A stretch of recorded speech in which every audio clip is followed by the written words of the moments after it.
Welcome back, Care Champions. We're diving into something that's been causing a bit of a stir in the care sector. Hmm, I wonder. You got it, the CQC's Single Assessment Framework, or SF, as I'm sure you all know it. That's the one. Yeah, big plans to streamline how we measure quality right across health and social care.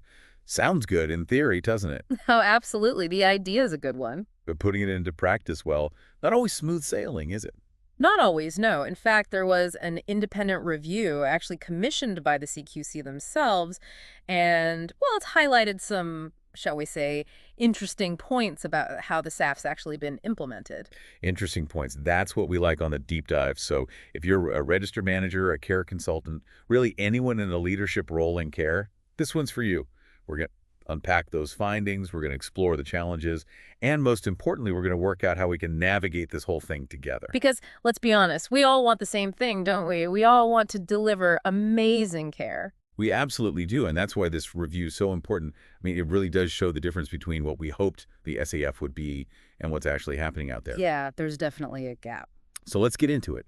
What are the main issues that this review actually found? Well, one of the biggest ones is that it's just too complicated. I mean, you got to remember, this thing was designed to cover everything.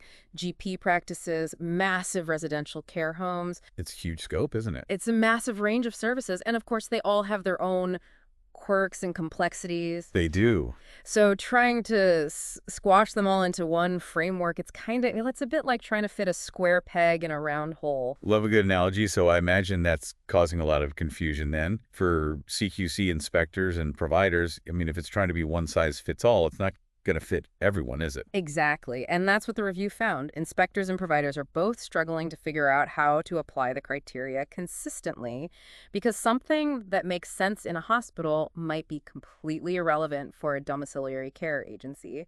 Completely different settings. Completely. So it's all a bit unclear. And that's causing a lot of uncertainty and a lot of frustration, to be honest. Yeah, that makes sense. It's like if you don't know where the goalposts are, how are you supposed to score?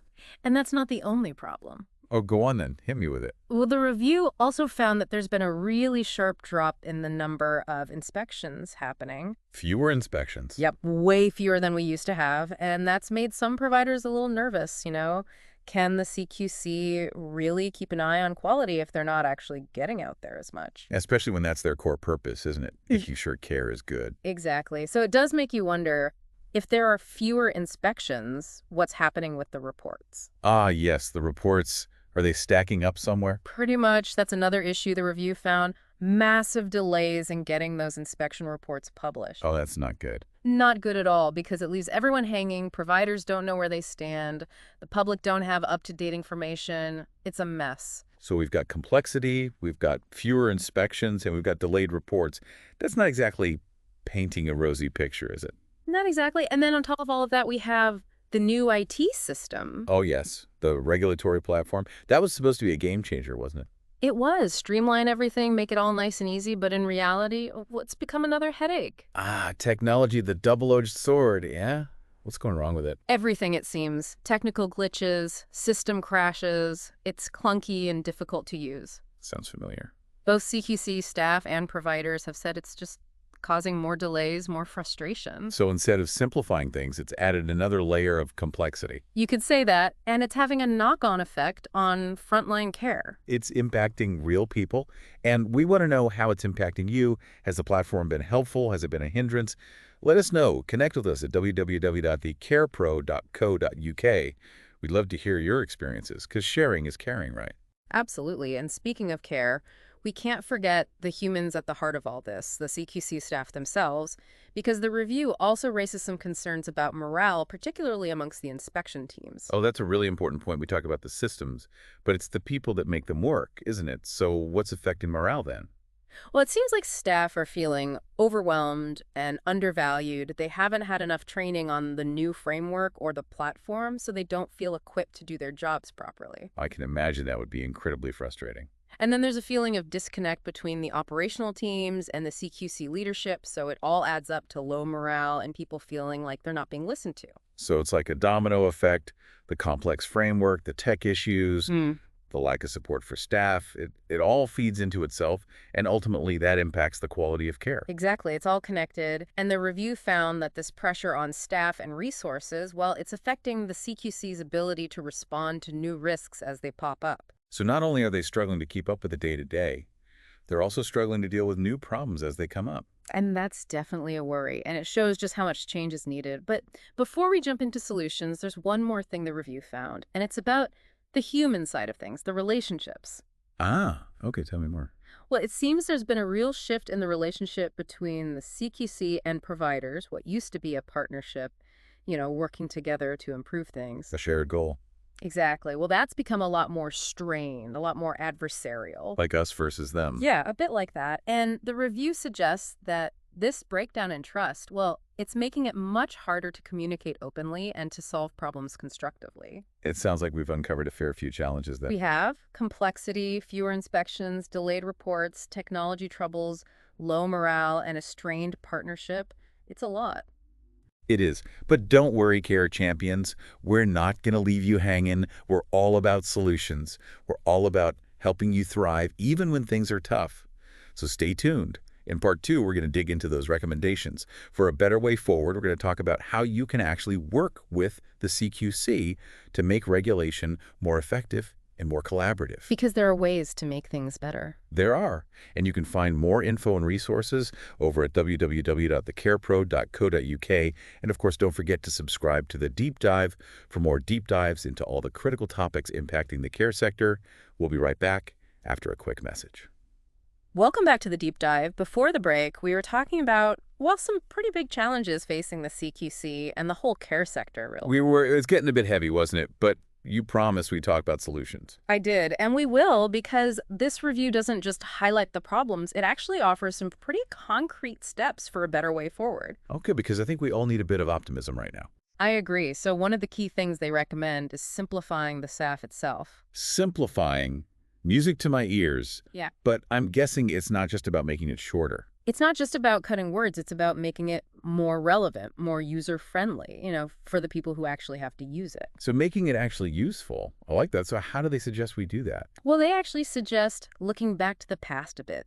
Back to the past. Yeah, remember the 5 key questions, the ones the CQC used to use in inspections? Oh, yeah. Safe, effective, caring, responsive, and well-led. That's the ones, those questions really got to the heart of what good care looks like. They were easy to understand, weren't they? Nice and clear. Exactly. And the review suggests that bringing those questions back, or at least the principles behind them, could make the SAF a lot more grounded, more applicable for everyone. Like a back-to-basics approach? Kind of, because sometimes simple is best. So simplifying the framework, going back to basics. What else? Well, we can't ignore the elephant in the room, can we? The regulatory platform. Yes, the tech trouble. It needs more than just a few tweaks. They're recommending a fundamental rethink. The platform needs to actually support the assessment process, not make it harder. It should be making our lives easier, shouldn't it? It should. It should be intuitive, it should be reliable, and it should be easy for everyone to use. Inspectors, providers, admins, staff, everyone. Absolutely. Tech should be an enabler, not a barrier. But even with the best tech in the world, it's only as good as the people using it, isn't it? Exactly. And if those people aren't trained properly, well, it's a recipe for disaster. Exactly. So the review also recommends investing in CQC staff. Big time, because at the moment, it seems like a lot of inspectors don't feel confident using the new platform, and they haven't had enough training on the SAF itself. They need the tools to do their job, don't they? They do, and it's not just about technical skills either. It's about creating a culture of learning, of continuous improvement within the CQC. And that means better communication from the top, doesn't it? Because the review found that disconnect between operational staff and leadership was a real problem. Yeah, that lack of clear communication, it just breeds confusion and frustration. So we need to make sure everyone's on the same page, everyone understands the goals and how to get there. Absolutely. Now, before we move on, can I just bring us back to something we talked about earlier, that strained relationship between the CQC and providers? Oh yeah, the partnership that's gone a bit sour. Well, the review says the CQC needs to be more proactive about engaging with providers. They need to actually listen to their feedback, to their concerns, and they need to involve them in shaping the future of regulation. So it's about working together, not dictating from on high. Exactly, because providers aren't just the subjects of regulation, are they? They're the experts on the ground, they have valuable insights and perspectives. They're the ones living it day in, day out. They are, so their voices need to be heard. And listeners, we want to hear from you too.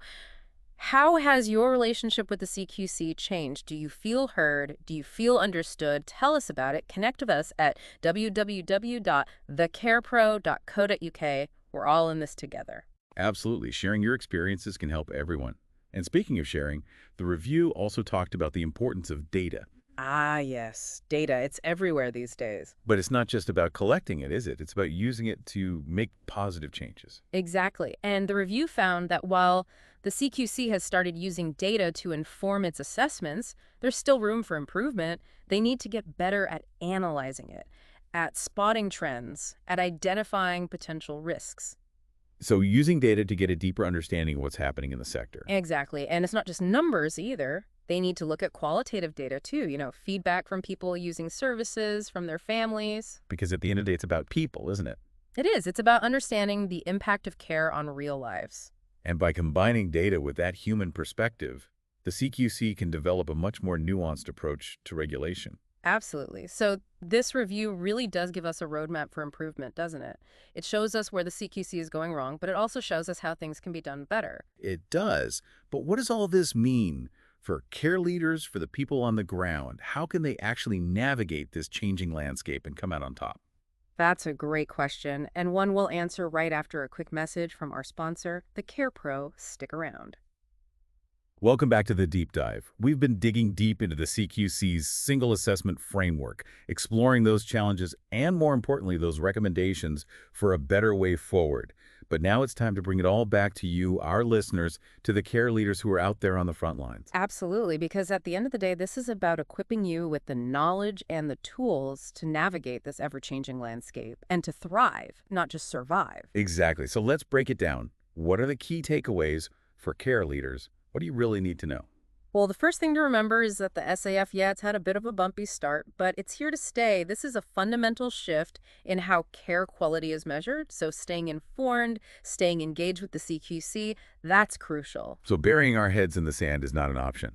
Not an option at all. The more you understand about the SAF, about how it's evolving, the better prepared you'll be. And it's not just about understanding the rules, is it? It's about understanding the why behind the rules. Exactly. You've got to grasp those underlying principles because that's how you'll be able to anticipate how those changes might impact your own service. So thinking strategically, not just tactically, what does that actually look like in practice? It means asking yourself some key questions. How do these new assessment criteria fit with my existing quality assurance processes? What tweaks do I need to make? How can I use data to really showcase the brilliant care we're providing? So it's about being proactive, getting ahead of the curve. Exactly. And remember, the CQC wants your feedback. They're still refining the SF, so this is your chance to shape the future of regulation. Don't be shy. Speak up. Make your voice heard. Exactly. Your insights are valuable. And remember, you're not alone in this. This care sector is a community. There's a wealth of support out there. Organizations like the Care Pro, we're here to offer resources, guidance, a space to share best practices. Head over to www.thecarepro.co.uk. Connect with other care professionals. Tap into that collective wisdom because we're stronger together. We are. And as we wrap up this deep dive, I just want to leave you with one thought. As you navigate this new world of regulation, never lose sight of the heart of what you do, providing compassionate, person-centered care. Because that's what truly matters. It does. The framework provides a structure, but it's your dedication, your passion, your commitment. That's what makes a real difference in the lives of the people you support. Couldn't put it better myself. The care sector is full of amazing individuals, people who go above and beyond every single day. And that's something to be truly proud of. Absolutely. So there you have it, Care Champions, another deep dive complete. We hope you found it insightful. And remember, keep learning, keep growing, and keep making a difference. And of course, don't forget to subscribe to the Deep Dives for more in-depth discussions on the things that matter most to the care sector. We'll catch you next time.